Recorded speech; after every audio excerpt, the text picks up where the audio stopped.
confessing Jesus is the Son of God confirms our salvation.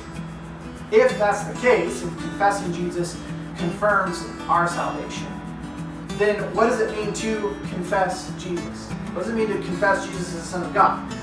Confessing Jesus is an inward allegiance and submission to Jesus, and an outward proclamation and representation of Jesus.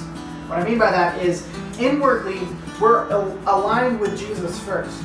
We've said now our life and our heart and our mind is now friends with Jesus, connected with Jesus, aligned with Jesus, that we are now moving ourselves to be agreeable with Jesus, to match Jesus. And Jesus is bringing us in so that we're on the same team, the same side, pushing toward the same goal with the same values. That's that allegiance.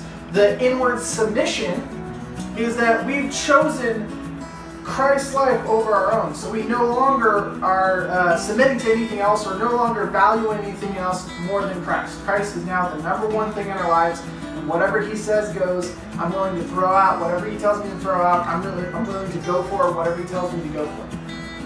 Inward allegiance and submission. Then an outward proclamation and representation. That I'm proclaiming Jesus outwardly so that everybody around me knows where I stand on Jesus. Maybe not obnoxiously so, but craftfully so, that everybody I have relationships with knows Weston loves Jesus. And then representation.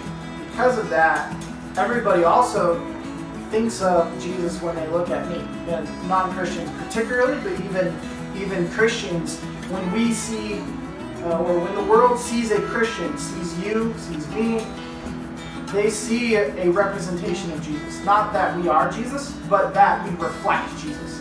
And that what they see in us, they could expect to see in Jesus.